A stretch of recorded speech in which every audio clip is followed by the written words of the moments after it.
된 주일을 저희들이 허락해 주셨고, 이 주일에 저희들이 있던 주님의 전에서 함께 예배할 수 있도록 허락하여 주심을 감사를 드립니다. 주님의 은혜가, 주님의 인도하심과 역사해 주심이 저희들 가운데 온전히 임하여지기를 간절히 소망하며 우리 주 예수 그리스도의 이름으로 기도드리옵나이다.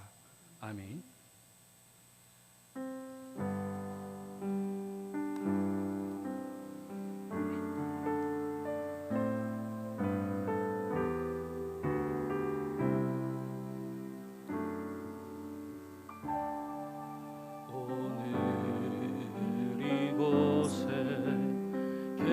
성령님 우리에게 말씀하시고 우릴 가르치소서. 닫힌 우리 맘 열어주시고 주의 빛으로 밝혀 우릴 인도하소서.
앞서지 않고 주님보다 앞서지 않고 겸손하게 주님의 말씀 기다리니 주님 손에 우릴 드립니다. 사랑으로 인도하소서.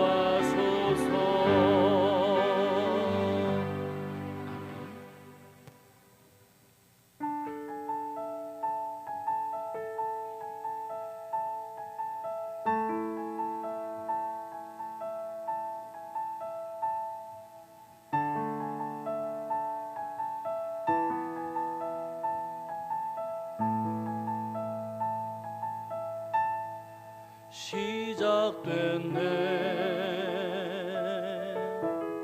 우리 주님의 능력이 나의 삶을 다스리고 새롭게 하네. 충만하네. 자유하네. 죄와 사망으로 삶은 변하구나.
우리 시간 우리 함께 주의 음성을 내가 들으니 우리 손뼉 치시면서 우리 힘차게 찬양하겠습니다.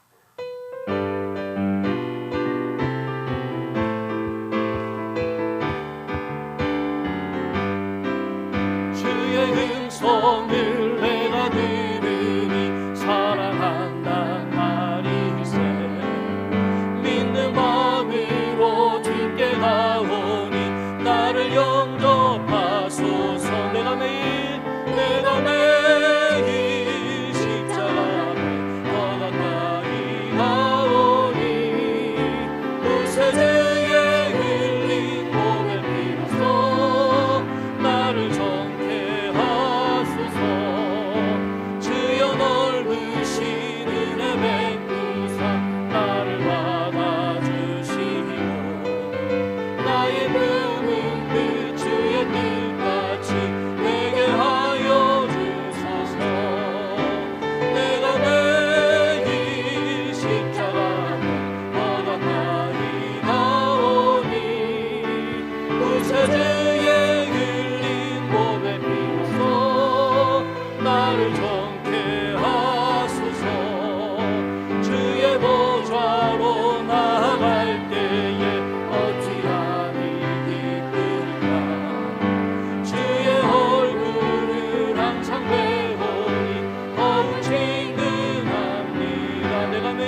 오늘은 성령 강림 주일입니다. 오늘도 우리와 함께 하시는 우리 주님의 은혜를 우리 사모하는 마음으로 함께 주님을 예배하겠습니다. 우리 묵상 기도하심으로 예배를 시작하겠습니다.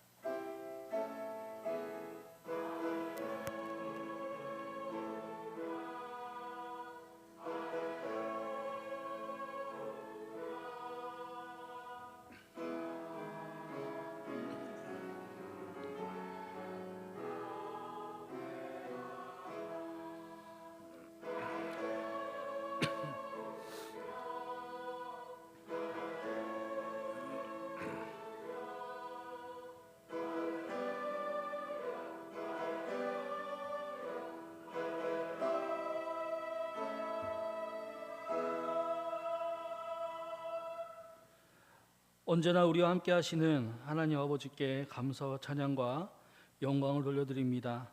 이 시간 우리 주님의 백성들이 한 마음으로 예배의 자리에 나와 예배드리니 저희들의 예배를 주님 기쁘게 받아주시옵소서.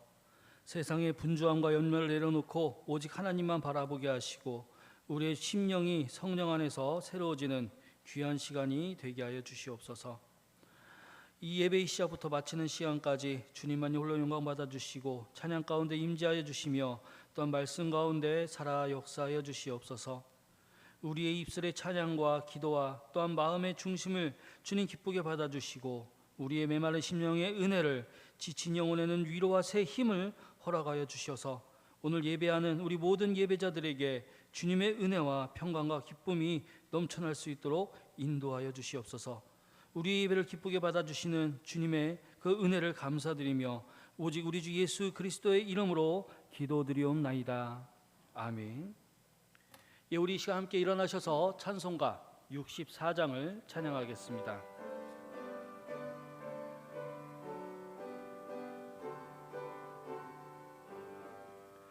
기뻐하며 경배하세 영광의 주 하나님. 주 앞에서 우리 마음 피어나는 꽃 같아 죄와 슬픔 사라지고 의심 구름 거치니 변함없는 기쁨의 주 밝은 빛을 주시네. 땅과 하늘 만물들이 주의 솜씨 빛내고 떨과 천사 노랫소리 끊임없이 드높아 물과 숲과 산과 골짜 들판이나 바다나 모든 만물 주의 사랑 기뻐 찬양하여라.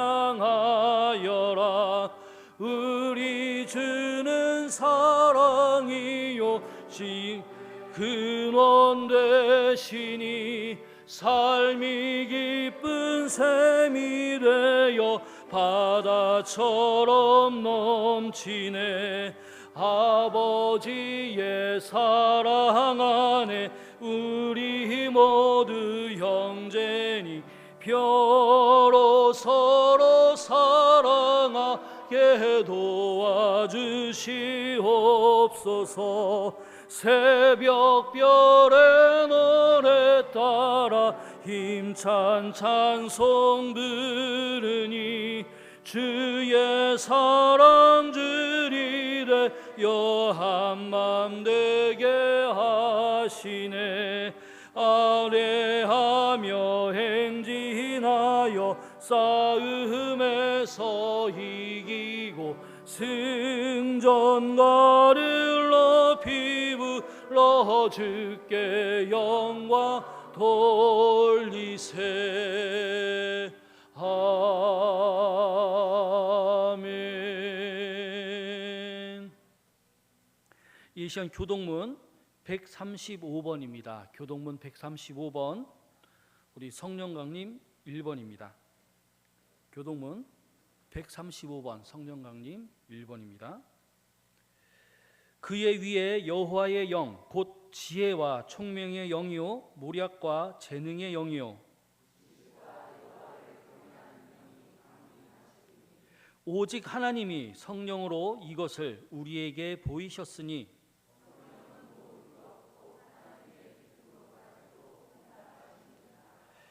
내가 아버지께 구하겠으니 그가 또 다른 보혜사를 너희에게 주사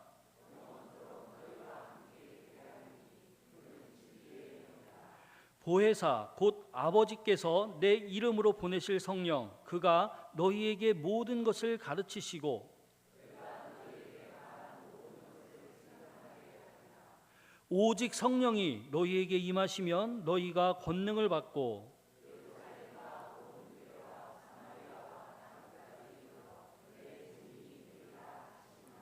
아멘. 우리 함께 사도신경으로 우리의 신앙을 하나님께 고백하겠습니다. 나는 전능하신 아버지 하나님 천지의 창조주를 믿습니다. 나는 그의 유일하신 아들 우리 주 예수 그리스도를 믿습니다.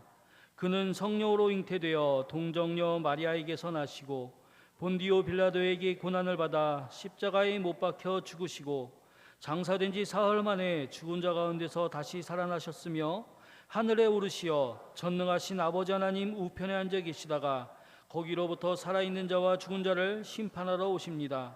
나는 성령을 믿으며 거룩한 공교회와 성도의 교제와 죄를 용서받는 것과 몸의 부활과 영생을 믿습니다. 아멘. 우리 다 앉으셔서 찬송가 191장을 찬양하겠습니다.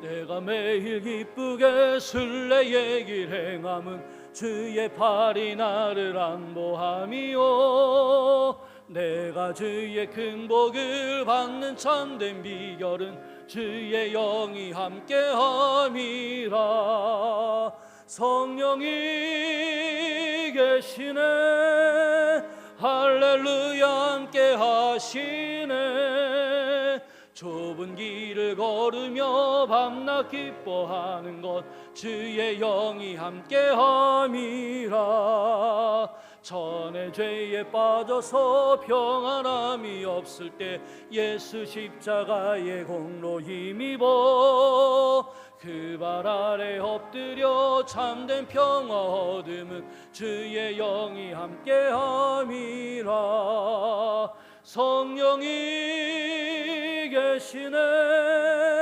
할렐루야 함께하시네 좁은 길을 걸으며 밤낮 기뻐하는 것 주의 영이 함께함이라 나와 동행하시고 모든 염려하시니 나는 숲의 새와 같이 기쁘다 내가 기쁜 마음으로 주의 뜻을 행함은 주의 영이 함께함이라 성령이 계시네 할렐루야 함께하시네 좁은 길을 걸으며 밤낮 기뻐하는 것 주의 영이 함께함이라 세상 모든 욕망과 나의 모든 정욕은 십자가의 힘이 못을 박았네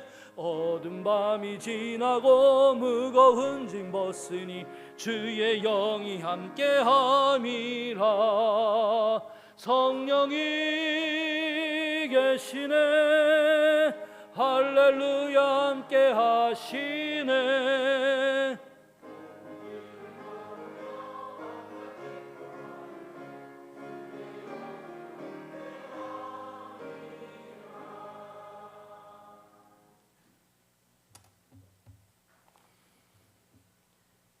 사랑과 은혜가 풍성하신 하나님 아버지 성령 강림 주일을 맞아 저희를 예배 자리로 불러주심에 감사드립니다. 마가 다락방에 임하셨던 뜨거운 성령의 역사가 오늘 우리 예배 가운데에도 임하여 주시옵기를 간절히 기도드립니다. 지난 한 주간도 주님의 은혜 속에 살게 하시고 세상의 모든 유혹 속에서도 저희의 발걸음을 성전으로 인도해 주심에 감사드립니다. 우리의 모든 허물을 성령의 불로 깨끗이 씻어 주시고 오직 정결한 마음으로 주님 앞에 서게 하여 주시옵소서. 우리 안에 거하시는 성령님, 메마른 우리의 심령에 은혜의 단비를 내려 주시옵소서. 성령의 권능으로 우리를 새롭게 하시고 주님의 말씀을 온전히 깨달아 삶 속에서 실천할 수 있는 믿음과 용기를 더하여 주시옵소서. 간절히 기도드리옵기는 주님의 몸된 우리 교회가 성령 안에서 하나 되어 뜨겁게 사랑하고 헌신하게 하옵소서. 지역 사회의 어둠을 밝히는 빛과 소금이 되게 하시고 상처받은 영혼들이 찾아와 위로와 새 생명을 넣는 복된 교회가 되게 하여 주시옵소서. 이 나라와 민족을 긍휼히 여겨 주시옵소서. 위정자들에게 하나님을 경외하는 마음과 지혜를 주셔서 공의와 평화로 나라를 다스리게 하시고 경제적 어려움과 갈등 속에 있는 백성들에게 소망의 빛을 비추어 주시옵소서. 분단된 이 땅에 평화의 길을 여시고 열방 가운데 주님의 영광을 선포하는 거룩한 나라가 되게 하여 주시옵소서. 특별히 출타 중이신 우리 담임 목사님을 위해 기도드립니다. 오가는 길을 안전하게 지켜주시고 계획하신 모든 일정 가운데 주님의 평안과 은혜가 충만하게 하여 주시옵소서. 오늘 단위에 있어서 생명의 말씀을 선포하시는 목사님을 성령의 능력으로 붙들어 주시옵소서. 하늘의 지혜와 영역을 더하시어 그 입술을 통해 전달되는 말씀이 우리의 영혼을 깨우고 치유하는 능력의 말씀이 되게 하여 주시옵소서. 아름다운 목소리로 찬양드리는 찬양대의 고백을 기쁘게 받아 주시옵고 대원들의 마음 중심에 기쁨이 넘치게 하시고 그 찬양이 온 회중의 고백이 되어 하늘 문이 열리는 은혜를 경험하게 하옵소서. 보이지 않는 곳에서 헌신하는 모든 손길 위에 주님의 크신 복으로 갚아주시고 이 예배가 오직 하나님께만 영광 돌리는 거룩한 시간이 되기를 원하오며 우리 주 예수 그리스도의 이름으로 기도드립니다. 아멘.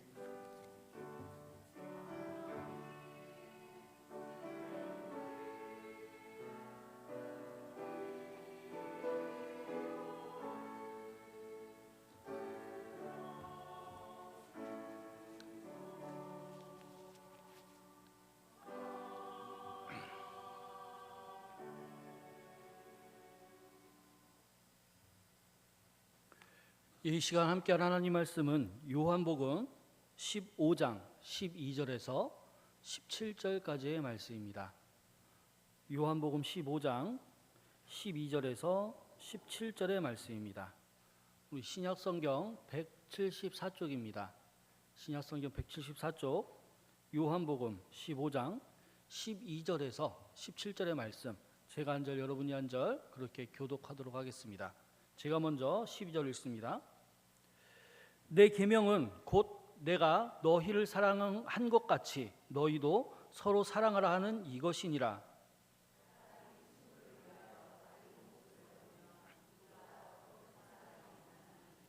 너희는 내가 명하는 대로 행하면 곧 나의 친구라.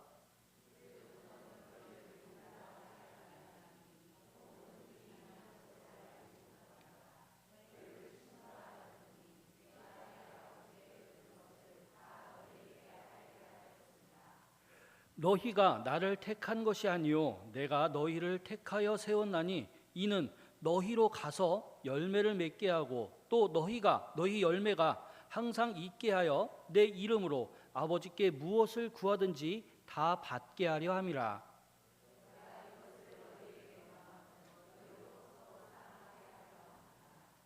아멘. 이 시간에는 찬양대가 하나님께 찬양으로 영광을 돌리겠습니다.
할렐루야.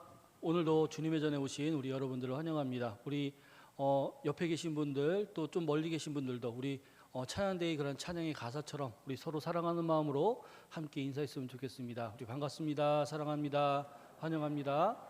또 오늘은 특별히 또 멀리서도 이렇게 오시고 또 이제 가족분들 오래간만에 만나서 또 이제 함께 하시고 이제 그러는데 오늘도 주님의 귀한 은혜가 함께하는 그런 시간이 되기를 소망합니다. 오늘은 성령 강림 주일입니다. 이제 예수님께서 부활하시고 이제 40일 동안 이제 이 땅에 계시면서 이제 마지막 이제 하늘로 올라가실 때에 제자들에게 말씀하시죠. 예루살렘을 떠나지 말고 내게서 들은 바 아버지께서 약속하신 것을 기다리라. 이제 제자들에게 예루살렘을 떠나지 말라고 하십니다. 그리고 가만히 기다렸다가 아버지께서 하나님께서 약속하신 것을 기다리라고 말씀을 합니다. 그리고 그 예수님의 분부대로 이제 약 120명의 이제 제자들이 주님을 기다리는 사람들이 이제 마가이 다락방에 모여서 마음을 같이 해서 오로지 기도하기에 힘씁니다. 우리가 이제 보통 다락방이라고 하면 우리나라의 다락방은 매우 좁고 이제 그런 이제 형태지만은 이스라엘의 다락방은 그냥 2층 집입니다. 그냥 이제 2층 집이어서 한 120명이나 되는 사람들이 이제 다 들어갈 수 있는 이제 그런 구조죠. 그래서 이제 그곳에 모여서 120명의 이 제자들이 열심히 기도를 합니다. 오직 예수님께서 약속하신 그 성령을 기다리면서 말이죠. 그리고 이제 드디어 예수님께서 부활하신 지 50일째 되는 오순절 날에 이제 호련히 급하고 강한 바람 같은 소리가 나고 성령이 마치 불의 혀가 갈라지는 것처럼 그 제자들에게 임하게 됩니다. 이렇게 성령의 임하심을 받은 제자들에게 놀라운 변화가 이제 일어나게 되죠. 이제 그들이 담대하게 복음을 전하기 시작을 합니다. 그러니까 성령이 임하기 전 이 제자들은 참으로 겁 많고 걱정 많은 그러한 이제 제자들이었습니다. 자, 그런데 그들에게 주님이 약속하신 성령이 임하게 되자 담대하게 그들이 변화해서 복음을 전하기 시작을 한 것이죠. 자, 그리고 더욱더 놀라운 일은 바로 이 성령 강림 이후에 이 땅에 첫 교회가 세워지게 된 것입니다. 그래서 이 성령 강림은 단순히 어떤 신비 체험이 아니라 바로 구속사적으로 매우 중요한 전환점에 있는, 즉 이 땅에 새로운 교회가 시작이 되는 시작이 이제 되는 것이죠. 그리고 또 성령님께서 이 땅에 임하신 이후에 우리는 성령님을 통해서 참으로 예수님을 알게 되고 또 십자가의 사랑을 깨닫게 되고 또 교회가 하나 되는 은혜를 체험할 수 있게 됩니다. 그리고 예수님의 사랑 안에 거할 수 있게 되고 또 교회 공동체 안에서 서로가 사랑을 나눌 수 있는 사랑하는 공동체로서 살아갈 수 있게 된 것이죠. 이렇게 성령 강림 주일은 예수님께서 약속하신 성령께서 임재하시고 또 그것을 통해서 이 땅 위에 교회가 처음 세워지게 된 것을 이제 기념하는 절기입니다.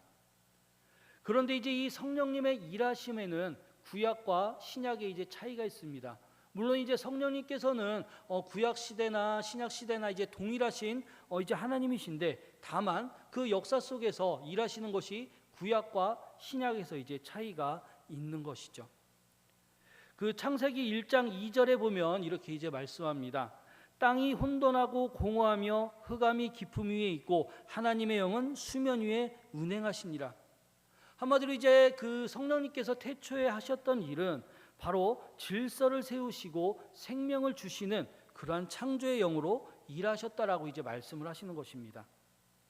그리고 또 성령님께서는 구약 시대에는 우리가 이제 신약 시대에는 언제나 항상 우리와 함께 계시고 모든 사람에게 임하시는데 이 구약 시대에는 모든 사람에게 임하신 것이 아니라 특정한 한 사람에게 이제 임하셨습니다. 즉 하나님께서 선택하신 하나님께서 부르시는 그 사람에게만 일시적으로 임하셨다가 또 떠나기도 하시는 그러한 이제 역할을 이제 하셨던 것이죠. 그렇게 구약에서의 성령님의 역할은 특정한 사람에게 일시적으로 임하였다가 또 사울처럼 또 떠나기도 하는 이제 그러한 부분적으로 이제 제한적으로 일을 하셨던 겁니다. 이제 그러다가 이제 신약 시대로 이제 넘어와서 예수님께서 약속하신 성령이 이 땅에 임하신 이후에는 성령님께서는 계속해서 우리와 함께 하십니다. 그래서 이 성령의 역할은 신약 시대에는 바로 모든 성령에게 임하고 모든 성도와 함께하는 그러한 역할을 하셨던 것이죠. 고린도전서 6장 19절을 보면 이렇게 말씀합니다. 너희 몸은 너희가 하나님께로부터 받은 바 너희 가운데 계신 성령의 전인 줄을 알지 못하느냐. 즉 우리 성령님께서 우리 안에 늘 계시기 때문에 바로 너희는 성령의 전이다라고 말씀하시는 것이죠. 그리고 고린도후서 13장 5절에서는 예수 그리스도께서 너희 안에 계신 줄을 알지 못하느냐라고 그렇게 이제 말씀을 합니다. 즉 우리 안에 누가 계시다고요? 예수 그리스도께서, 즉 성령님께서 함께 계시기 때문에 예수 그리스도께서 우리와 늘 함께 계시다라고 그렇게 말씀하고 있는 것입니다. 이렇게 이제 신약 시대로 넘어와서 성령님께서는 우리를 잠시 돕고 떠나시는 분이 아니라 우리 안에 계속 거하시며 동행하시게 되었습니다. 그리고 단순히 우리 안에 거하시는 것뿐만이 아니라 우리의 연약함을 도우시는 그러한 역할도 합니다. 함께 우리 한번 로마서 8장 26절을 읽어보도록 하겠습니다. 시작. 이와 같이 성령도 우리의 연약함을 도우시나니 우리는 마땅히 기도할 바를 알지 못하나 오직 성령이 말할 수 없는 탄식으로 우리를 위하여 친히 간구하시느니라. 아멘. 우리가 정말 미처 연약해서 기도할 수 없을 때, 너무나도 힘들어서 너무나도 연약해서 간구하고 싶고 기도하고 싶은데 그럴 힘이 없을 때 성령님께서 우리를 긍휼히 여기셔서 불쌍히 여기셔서 우리를 대신하여 간구하신다라고 말씀을 합니다. 이렇게 성령님께서는 우리와 늘 함께 하시면서 위로와 인도를 해주시는 분이십니다. 그렇게 오순절 성령 강림 이후에 성령님은 모든 믿는 자에게 임하셨고 모든 믿는 자 안에서 살아 역사하시고 모든 성도를 위하여 일하고 계십니다.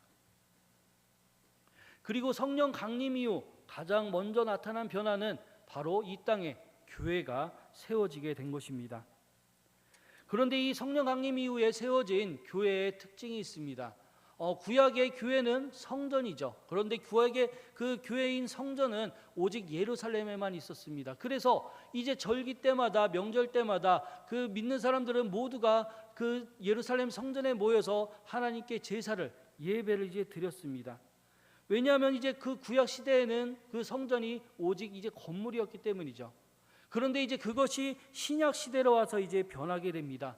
고린도전서 3장 16절에 보면 너희는 너희가 하나님의 성전인 것과 하나님의 성령이 너희 안에 계시는 것을 알지 못하느냐라고 말씀을 합니다.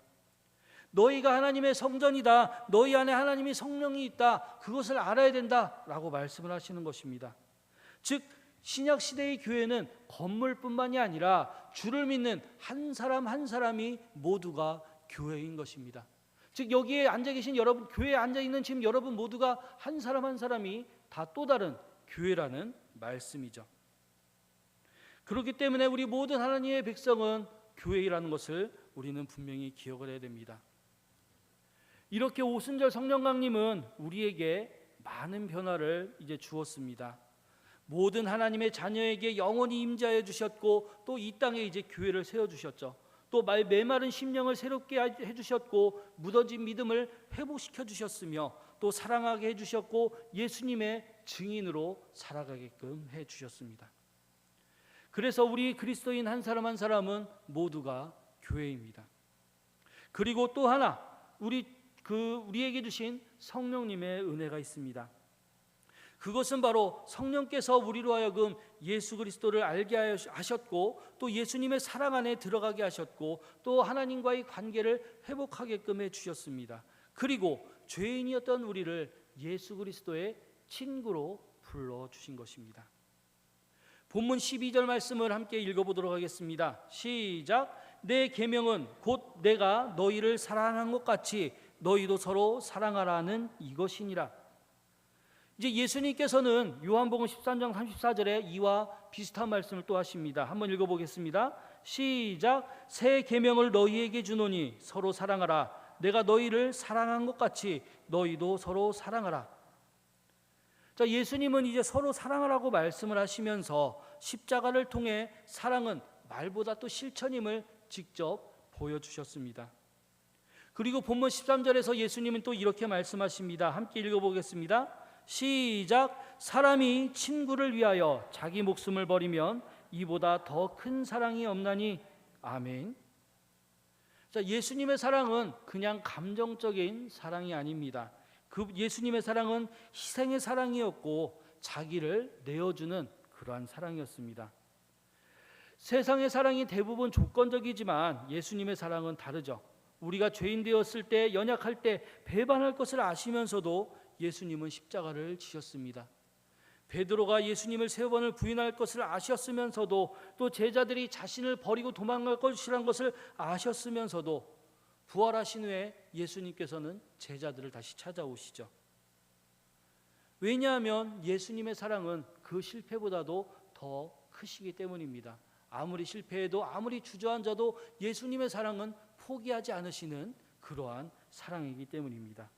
그리고 그 사랑으로 우리를 사랑하신다는 것을 늘 기억하시기 바랍니다. 우리도 마찬가지죠. 여전히 넘어지고 여전히 연약하고 여전히 실수하지만 주님은 우리를 결코 포기하지 않으십니다. 그리고 그 사랑 때문에 우리가 살아가는 것이죠. 그래서 우리는 예수님의 친구로 부르심을 받았습니다. 그리고 예수님의 친구로 부르심을 받은 우리 교회는 서로 사랑하는 공동체입니다. 우리 한번 읽어볼까요? 시작. 예수님의 친구로 부르심을 받은 우리 교회는 서로 사랑하는 공동체입니다. 여러분, 교회는 십자가의 사랑으로 세워진 공동체입니다. 그렇기 때문에 교회 안에는 세상과 다른 사랑이 나타나야 됩니다.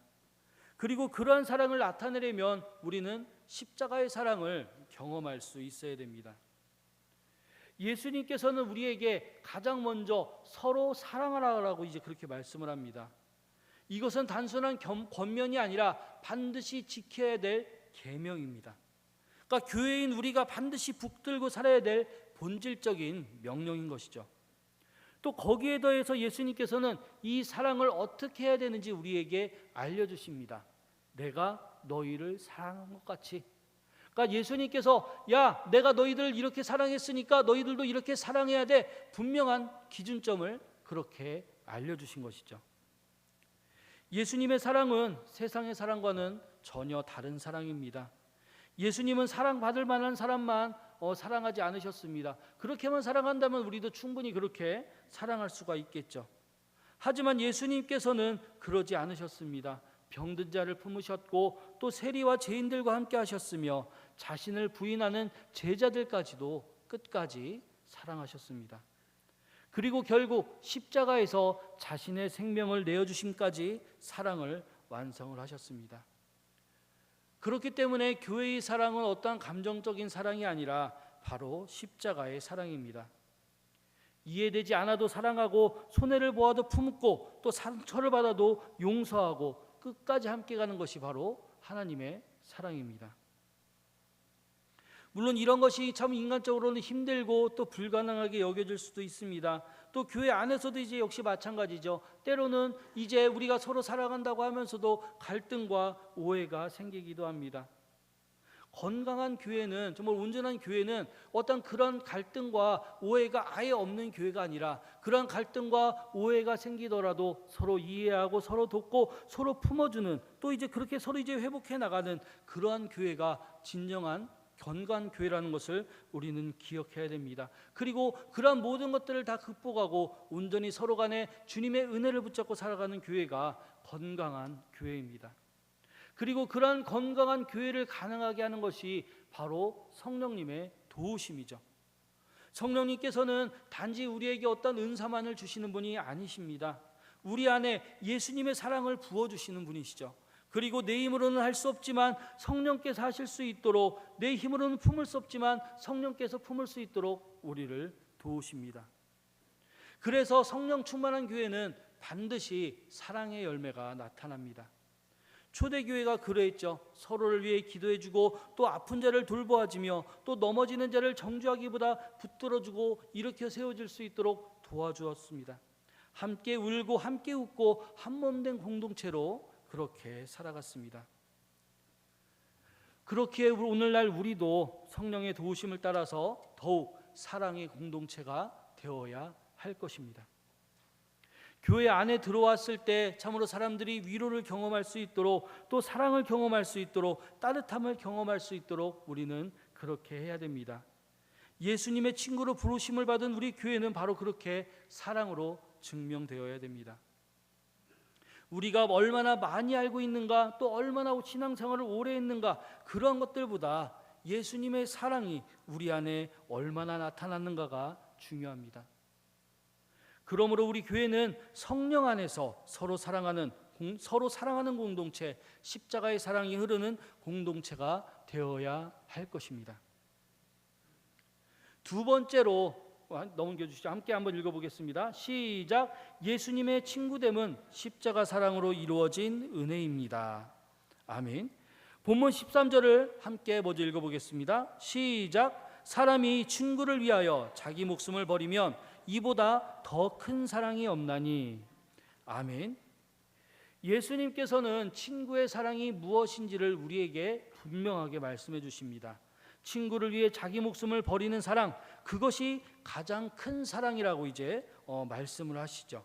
그리고 그것을 그냥 교훈으로만 남기지 않으시고 직접 십자가로 보여주셨습니다.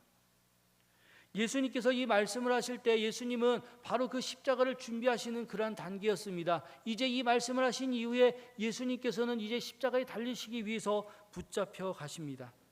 그리고 예수님께서 그렇게 붙잡혀 가실 때 제자들이 자신을 배신할 것을, 떠나갈 것을 다 아셨습니다. 그럼에도 불구하고 예수님께서는 제자들에게 너희는 나의 친구다라고 그렇게 말씀하십니다. 바로 이제 그 예수님이 참으로 그렇게 친구라고 하신 그 대상들을 한번 생각을 해보십시오. 곧 도망칠 제자들, 주님을 부인할 제자들, 또 의심 많고 겁 많고 참으로 그 십자가에 달려 돌아가실 때 이제 그 이후에 또 이제 숨어 있었던 그 제자들, 그것을 이미 다 아시면서도 그들을 사랑하시고 그들을 친구로 불러주셨습니다. 세상의 사랑은 대부분 가치 있는 대상을 향하지만 예수님의 사랑은 이렇게 가치 없는 존재조차도 가치 있는 존재로 만들어 주십니다. 우리가 죄인 되었을 때, 원수 되었을 때 예수님께서 먼저 우리를 사랑하셨죠. 그리고 그것이 바로 복음입니다. 그래서 십자가는 단순한 고난의 상징이 아니라 예수님의 우정과 사랑을 보여주는 표식으로 우리는 또한 이제 볼 수가 있습니다. 예수님은 우리를 친구라 부르시기 위해서 자신의 생명을 값으로 이제 지불을 하셨습니다. 그래서 우리의 구원은 값싼 은혜가 아닙니다. 매우 값비싼 이제 은혜죠. 그리고 너무나도 값비싸기 때문에 우리에게 거저 주셨던 은혜입니다. 십자가를 바라보라는 이유가 바로 여기에 있죠. 십자가를 바라보면 그 답이 분명하게 있기 때문입니다.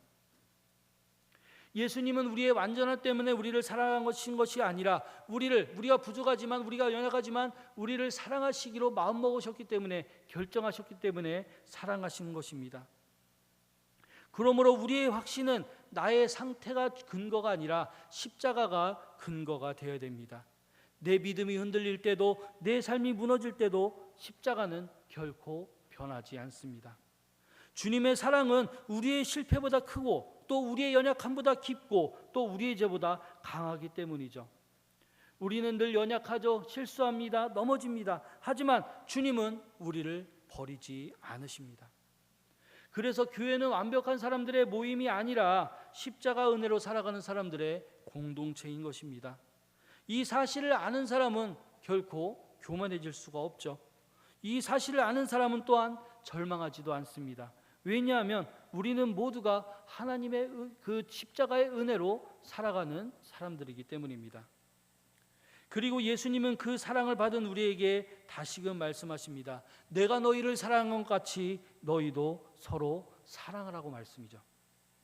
십자가를 경험한 사람은 다른 사람을 함부로 정죄하지 않습니다. 나도 용서받은 죄인임을 알기 때문이죠. 그래서 교회는 십자가 아래서 서로를 품는 공동체가 되어야 됩니다.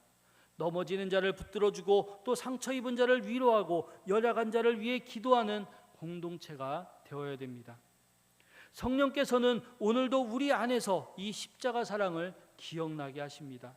성령 충만은 그냥 단지 막 마음속이 뜨거워지고 이제 뭔가 이제 불타오르는 것 같고 그러한 것이 아니라 바로 십자가의 사랑이 삶 속에서 나타나는 것입니다. 사랑할 수 없는 사람을 사랑하게 되고 용서할 수 없는 사람을 용서하게 되고 끝까지 품게 되는 것이 바로 성령의 능력입니다. 그래서 교회의 능력은 건물이나 규모로 나타나는 것이 아니라 이 십자가의 사랑으로 나타나는 것입니다. 그래서 우리 교회가 바로 끝까지 서로를 품고 사랑하며 세상 가운데 예수님의 십자가의 사랑을 드러내는 능력의 공동체가 되어야 되는 것입니다. 세 번째로 예수님의 친구는 주님의 마음을 알고 순종하는 사람입니다. 우리 함께 한번 읽어보겠습니다. 시작. 예수님의 친구는 주님의 마음을 알고 순종하는 사람입니다. 본문 14절과 15절에 이렇게 말씀합니다. 우리 함께 읽겠습니다. 시작. 너희는 내가 명하는 대로 행하면 곧 나의 친구라. 이제부터는 너희를 종이라 하지 아니하리니 종은 주인이 하는 것을 알지 못함이라. 너희를 친구라 하였노니 내가 내 아버지께 들은 것을 다 너희에게 알게 하였음이라. 아멘. 자, 이제 여기에서 예수님은 종과 친구를 이제 비교를 하십니다. 이제 종과 친구는 엄청난 차이가 있죠. 또 하나의 또 이제 그게 있는데 그것은 바로 자, 예수님이 우리를 친구 삼아 주시는 것입니다. 즉 우리가 먼저 예수님을 친구를 삼는 게 아니라 예수님께서 우리를 먼저 친구를 삼아 주시는 거죠. 우리가 먼저 예수님을 친구를 삼을 수는 없습니다. 왜냐하면 예수님과 우리에게는 엄청난 이제 차이가 있기 때문이죠. 자, 그래서 이제 바로 우리가 바라볼 수 없는 높은 곳에 계시는 그런 이제 예수님이시기 때문에 바로 그 예수님께서 우리를 먼저 불러주시고 우리를 먼저 친구 삼아 주셨던 것입니다. 또 종은 주인의 명령에 따라서 움직입니다. 하지만 왜 그 일을 해야 되는지 알지 못하죠. 종은 그냥 시키는 대로 하면 됩니다. 왜 주인님이 나를 이 일을 시키셨지? 왜 주인께서 나에게 이걸 맡기셨지? 그런 것들을 생각하지 않아도 됩니다. 그냥 시키면 시키는 대로 이것 하라 하면 이것 하고 저것 하라 하면 저것을 하면 됩니다. 그것이 바로 이제 종의 위치죠. 하지만 친구는 다릅니다. 종은 마음을 나눌 수 없지만 친구는 마음을 나눌 수가 있습니다. 우리가 그저 종에 불과하다면 예수님과 마음을 나눌 수가 없죠. 그래서 예수님은 우리를 친구로 삼아주신 것입니다. 우리가 예수님의 친구가 되어서 예수님과 마음을 나눌 수 있게 되기 때문이죠. 예수님께서 제자들을 향해서 너희는 종이 아니라 친구다 라고 말씀하신 이유가 바로 거기에 있습니다. 이렇게 말씀하죠. 내 아버지께 들은 것을 다 너희에게 알게 하였습니다. 즉 이제 우리가 예수님의 친구가 되어서 하나님께서 우리에게 말씀하신 모든 것들을 우리를 향한 하나님의 마음이 무엇인지를 너희들이 알 수 있게끔 해주겠다라고 그렇게 말씀하시는 것입니다. 앞으로 예수님께서 이제 제자들에게 명령을 이제 내리시죠. 이제 이 땅의 마지막 지상 명령을 그들에게 이제 주십니다. 물론 이제 종의 위치에서도 그 일을 할 수는 있습니다. 종의 위치에서도 복음을 전할 수는 있습니다. 하지만 예수님께서는 우리가 종의 위치에서 복음을 전하는 것이 아니라 친구의 위치에서 복음을 전하기를 원하셨습니다. 친구의 위치에 있어야 바로 주님의 마음이 무엇인지를 알고 우리를 향한 주님의 뜻이 무엇인지를 온전히 파악할 수가 있기 때문이죠. 이것이 바로 굉장히 놀라운 은혜라는 것을 우리는 알 수가 있습니다. 구약 시대를 보면 하나님의 뜻은 제한적으로 드러났습니다. 선지자를 통해 또 제사장과 왕들을 통해 제한적으로 알려졌습니다. 그리고 이때에는 어떤 그 종의 이제 위치였습니다. 친구의 위치가 아닌 종의 위치로서 하나님께서 주시는 그런 말씀을 명령을 1.1에 더하지도 않고 빼지도 않고 다 그냥 지키기만 하면 됐습니다. 왜 하나님께서 이 명령을 하셨는지, 왜 지금 이것을 이때 이렇게 하시는지 그런 것들 생각할 필요가 없었던 그런 때였습니다. 그냥 시키면 시키는 대로, 명령하시면 명령하시는 대로 그렇게 이제 행했었습니다. 하지만 그것이 이제 신약 시대로 넘어와서 이제 모든 사람이 하나님의 친구가 되고 그 하나님의 말씀을 이제 하나님의 뜻을 이해하고 행하게끔 하셨던 것입니다. 그래서 예수님으로 인해서 우리는 우리가 왜 예배해야 되는지, 왜 기도해야 되는지, 왜 사랑해야 되는지, 우리가 왜 십자가의 길을 가야 되는지에 대해서 이해할 수 있게 된 것입니다. 우리 성도 여러분, 친구는 어떤 존재입니까? 친구는 마음을 움직이는 존재죠. 예수님의 친구는 주님의 마음을 알고 순종하는 그런 사람입니다. 진짜 순종은 억지로 하지 않습니다. 주님의 마음을 이해하면서 순종하게 되죠. 물론 처음부터 하나님의 뜻이 다 이해되는 것은 아닙니다. 인간적으로는 이해되지 않을 때가 많이 있습니다. 하지만 우리가 말씀에 순종하며 살아가다 보면 어느 순간 깨닫게 되죠. 이것이 이러한 주님의 뜻이 바로 나를 살리는, 나의 생명을 주시는 그러한 길이라는 것을 말이죠. 나를 살리고 나에게 가장 선한 길로 인도하신다라는 것을 깨닫게 됩니다. 예수님께서 이러한 십자가의 길을 말씀하셨을 때 베드로는 처음에는 이해하지 못했습니다. 오히려 예수님을 이제 말리려 했죠. 하지만 이제 그 베드로에게 성령이 임하신 후 예수님의 그 마음을 이해하게 됐고 보다 적극적으로 그 복음을 전하는 그러한 초대교회의 수장이 되었습니다. 십자가의 의미를 깨닫고 주님의 뜻을 이해하고 이제 그렇게 이제 되었을 때 자기 목숨까지 내어놓는 순종을 하게 되었던 것이죠. 이렇게 성령님께서는 우리에게 예수님의 마음을 깨닫게끔 도와주십니다. 성령은 단지 감정을 뜨겁게 만드는 분이 아니라 그렇게 예수님의 마음을 알 수 있게끔 해주시는 것이죠. 그렇기에 우리는 우리 안에서 말씀을 깨닫게 하시고 죄를 깨닫게 하시며 예수님의 마음을 품게 하는 참으로 그러한 성령님을 늘 사모하여야 됩니다. 그리고 우리는 예수님의 친구가 되어야 됩니다. 그래야 우리가 주님의 마음을 알 수가 있습니다. 그리고 그 뜻에 온전히 순종할 수 있고 예수님의 생각과 마음을 품고 살아가는 그런 사람이 될 수가 있는 것입니다. 우리 네 번째를 보겠습니다. 함께 읽겠습니다. 시작. 예수님의 친구된 교회는 열매 맺는 공동체입니다. 오늘 본문 16절과 17절에 예수님께서 이렇게 말씀하십니다. 우리 함께 읽어보겠습니다. 넘겨주시죠. 본문이 안 나왔나요? 제가 읽어드리겠습니다. 너희가 나를 택한 것이 아니요 내가 너희를 택하여 세웠나니 이는 너희로 가서 열매를 맺게 하고 또 너희가 항상 있게 하여 내 이름으로 아버지께 무엇을 구하든지 다 받게 하려 함이라. 내가 이것을 너희에게 명함은 너희로 서로 사랑하게 하려 함이라. 아멘. 자, 이 말씀에서 예수님께서 제자들을 택하신 이유에 대해서 이제 말씀을 합니다. 그것은 바로 열매를 맺게 하려 함인 것이죠. 그러니까 이 구원의 목적이 그냥 단순히 예수 믿고 천국 가는 그것으로 그치는 것이 아니라 이 땅에서 우리를 열매 맺게끔 이제 인도를 하셨던 것입니다. 예수님은 우리를 그러한 열매 맺는 인생으로 부르셨습니다.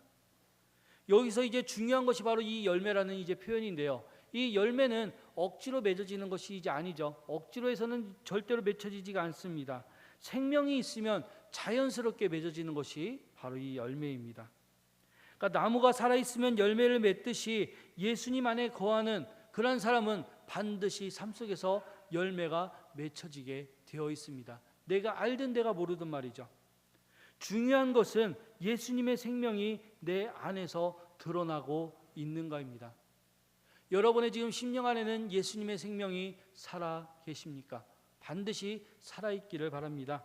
그렇다면 예수님께서는 우리 안에서 꼭 열매를 맺으실 것입니다. 그렇다면 예수님께서는 우리 안에 어떠한 열매를 맺기를 원하실까요? 첫 번째는 사랑의 열매입니다. 본문 전체에서 가장 반복되는 주제가 바로 사랑이죠.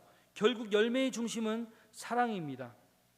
사람은 원래 자기 중심적입니다. 이기적일 때가 많이 있죠. 내 마음에 드는 사람만 사랑하려 하고 그저 내가 하고 싶은 것만 하려고 합니다. 그러나 성령께서 역사하시면 변화가 일어납니다. 미워하던 사람을 위해서 기도하게 되고 상처 준 사람을 품게 되고 약한 사람을 돌아보게 됩니다. 이것이 바로 성령의 열매입니다. 교회가 진짜 살아있는지는 교회의 크기가 아니라 이러한 사랑의 열매로 증명이 됩니다. 교회 안에 서로를 위한 눈물이 있고 기도가 있고 섬김이 있다면 그것이 바로 성령께서 역사하시는 교회입니다. 두 번째의 열매는 거룩의 열매입니다. 예수님의 친구는 세상을 닮아가는 사람이 아니라 예수님을 닮아가는 사람입니다. 성령께서는 우리를 점점 거룩하게 변화시키시죠. 예전에는 쉽게 분노하던 사람이 온유해지고 욕심만 따르던 사람이 절제하게 되고 또 세상 가치만 쫓던 사람들이 하나님의 나라를 먼저 구하게 됩니다. 이것이 바로 거룩의 열매입니다. 진짜 신앙은 말이 아니라 변화입니다. 완벽해지는 것이 아니지만 완벽하지는 않지만 조금씩 예수님을 닮아가는 것이죠. 이렇게 성령 충만은 단지 뜨거운 감정이 아니라 삶이 예수님을 닮아가는 것입니다. 항상 그 삶이 예수님을 닮아가는 우리 모든 성도님들이 되시기를 소망합니다. 그리고 세 번째로는 복음의 열매입니다. 예수님의 친구는 세상 속으로 이제 보내심을 받은 사람들이죠. 교회는 세상과 단절된 그런 공동체가 아닙니다. 복음을 가지고 세상 가운데 들어가는 이제 그런 공동체이죠. 여러분, 성령 강림 이후에 제자들이 어떻게 변화되었습니까? 성령 강림 이전에는 그들은 바로 그 마가의 다락방에 모여서 꽁꽁 숨어서 이제 기도를 했었습니다. 자, 그런데 이제 성령께서 임하시자 꽁꽁 숨었던 그들이 이제 밖으로 나옵니다. 세상 가운데로 나옵니다. 길거리에 나와서 복음을 외칩니다. 두려워서 숨어있던 자들이 나온 것이죠. 그리고 복음의 증인이 되었습니다. 그 모든 것을 바로 성령께서 이제 하신 것이죠. 오늘날도 마찬가지입니다. 예수님의 친구는 복음을 부끄러워하지 않습니다. 가정에서, 직장에서, 삶의 자리에서 예수님을 드러냅니다. 한 영혼을 위해 기도하고 복음을 전하고 사람을 살리는 삶을 살아갑니다. 그렇게 교회는 세상 속에서 세상을 살리는 공동체가 되어가는 것입니다. 그리고 네 번째는 기도의 열매입니다. 예수님의 친구는 기도하는 사람입니다. 친구는 서로 마음을 나누죠. 마찬가지로 예수님의 친구인 우리는 기도를 통해 주님과 교제합니다. 기도는 그냥 단순히 내가 필요한 것을 주님께 요구하는 그런 시간이 아니라 주님의 뜻을 배우고 또 주님의 마음 안에 거하고 주님의 능력을 공급받는 시간입니다. 그리고 우리가 연약할 때에도 성령께서 우리를 위하여 말할 수 없는 탄식으로 우리를 위해 기도하고 계심을 우리는 분명히 기억을 해야 될 것입니다. 기도가 살아있는 교회가 이제 살아 움직입니다. 그리고 기도하는 교회는 회복이 일어납니다. 사랑이 일어나고 또 복음의 능력이 나타납니다. 반대로 기도가 사라지면 교회는 점점 인간적인 방법만 의지하게 되죠. 성령께서 역사하시는 교회는 반드시 기도합니다.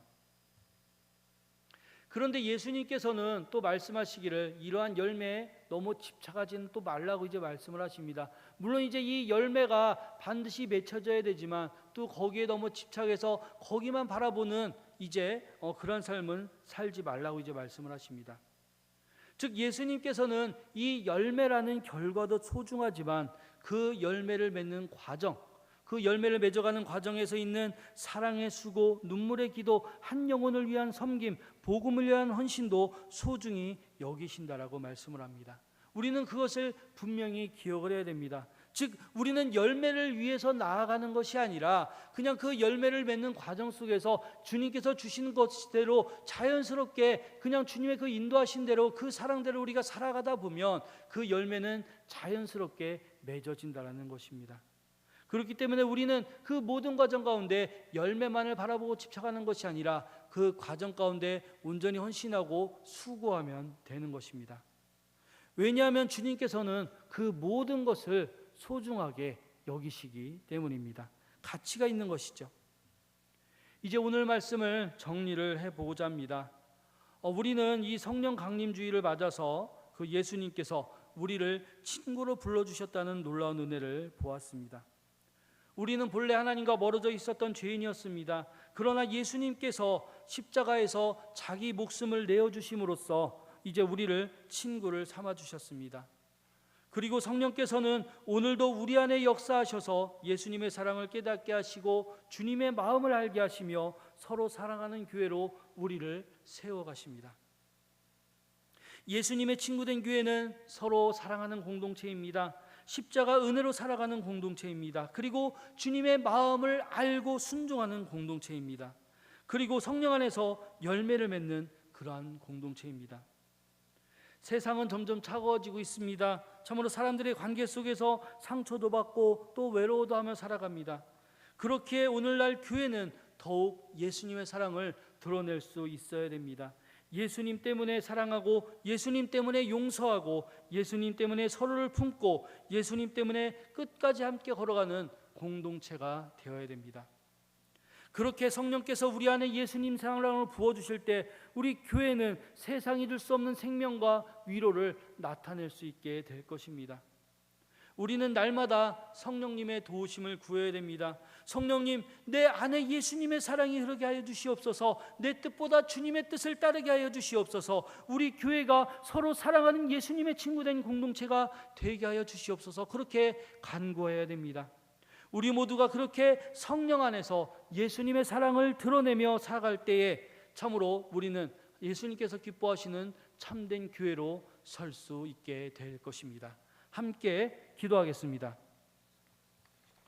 하나님 아버지, 감사드립니다. 오늘 이렇게 성령 강림 주일에 우리를 예배의 자리로 부르시고 예수 그리스도의 사랑을 다시금 깨닫게 해 주시니 감사와 찬양과 영광을 돌려드립니다.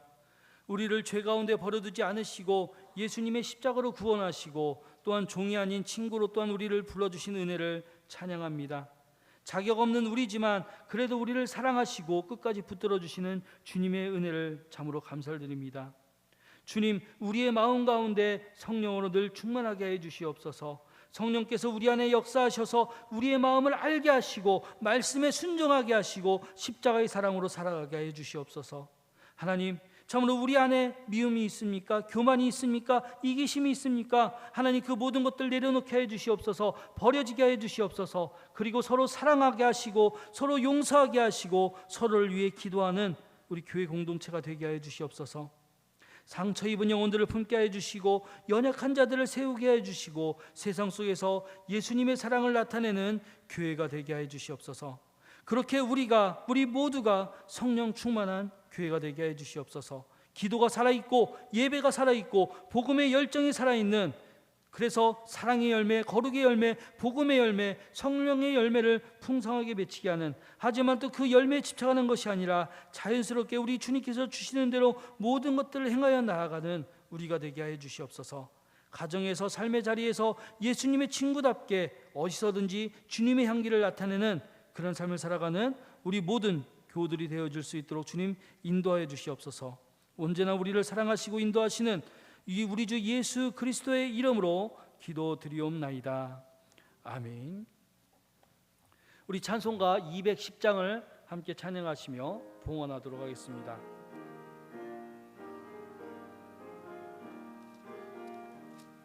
시온 성과 같은 교회, 그의 영광 한없다.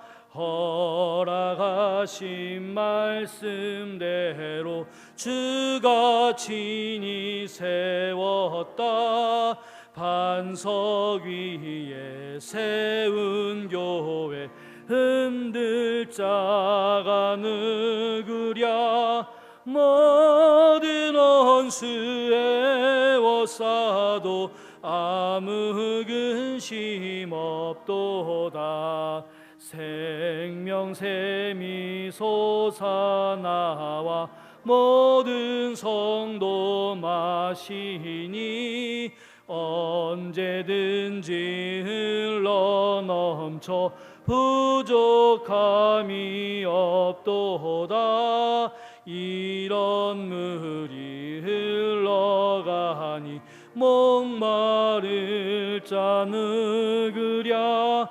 주의 은혜 풍족하여 넘치고도 넘친다. 주의 은혜 내가 받아 시온 백성 되는 때, 세상 사람 비방해도 주를 찬송하리라. 세상 헛된 모든 영광 아침 안개 같으나 주의 자녀 받을 복은 영원 무궁하도다.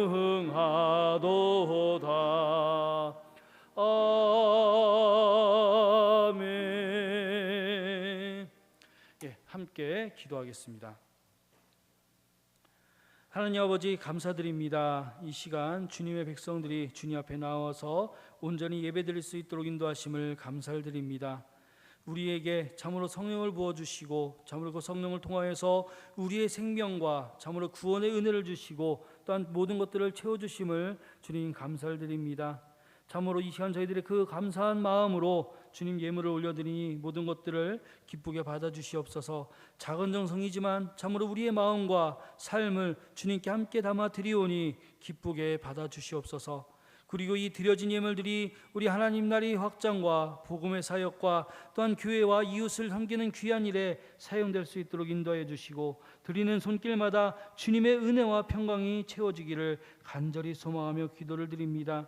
또한 저희들의 드려지는 것들이 물질뿐만이 아니라 우리의 삶 전체가 하나님께 드려지는 거룩한 예물이 되고 예배가 되어지게 해주시고 참으로 맡겨진 자리에서 우리 주님께서 세워진 자리에서 우리 주님의 뜻을 이루어가는 우리 모든 교우들이 되어질 수 있도록 주님께서 인도하여 주시옵소서.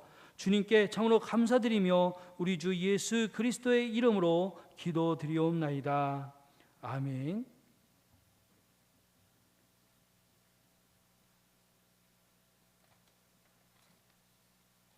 예, 교회 소식 말씀드리겠습니다. 오늘은 성령 강림 주일입니다. 주님의 성령이 늘 우리 가운데 함께해지고 주님의 성령이 이끌어지는 성령으로 살아가는 그러한 삶을 살아갈 수 있도록 매일매일 기도하는 우리 모든 교우분들이 되시기를 바라겠습니다. 그 세가족 오리엔테이션은 이제 다음 주일에 목사님 이제 귀국하시고 다음 주일에 이제 하도록 하겠습니다. 자, 그리고 이제 전도팀 사역 이번 주 목요일 오전 10시 30분에 이제 있습니다.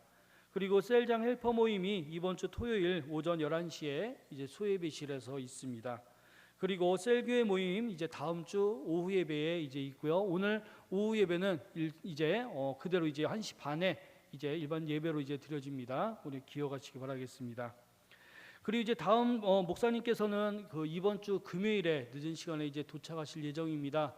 목사님께서 이제 올해 이제 목회 이제 40주년이 되시고 또 이제 결혼 이제 또 40주년이 이제 되시는 이제 그런 해인데 지금 이제 영국에서 지금 이제 일정 중에 있으십니다. 그래서 모든 일정들 잘 마치시고 돌아오실 수 있도록 끝까지 기도 그렇게 이제 부탁을 드리도록 하겠습니다. 오늘 또 이제 황 장로님 이제 가족분들 또 이제 오랜만에 이제 또 이제 모이셨는데 뭐 이제 박수로 환영 함께 이제 먼저 해주시기 바라겠습니다. 함께 해주셔서 이제 오늘 감사드리고요. 그리고 이제 그 지난 수요일에 우리 함께 신앙생활하셨던 남난이 성도님께서 이제 소천을 하셨습니다. 그래서 이제 금요일에 장례를 치렀는데 또 우리 유가족분들께서 이제 또 감사한 마음으로 떡과 과일을 오늘 준비를 해주셨습니다. 우리 남난이 성도님의 영혼을 위해서 또 이제 남아있는 유가족들을 위해서 또 이제 함께 기도를 해주시기 바라겠습니다. 다른 광고 말씀 혹시 있으신가요? 우리 없으시면 우리 함께 일어나셔서 우리 가라 가라 세상을 향해 함께 찬양하겠습니다.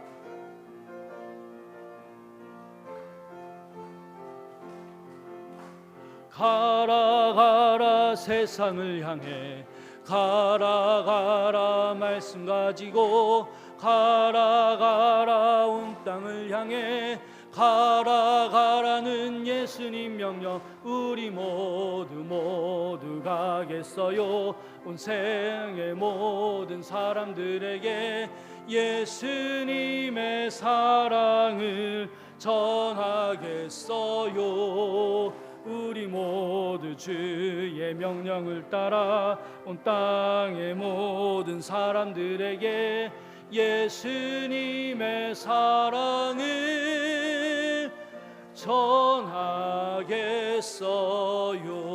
전하겠어요. 네, 기도하겠습니다.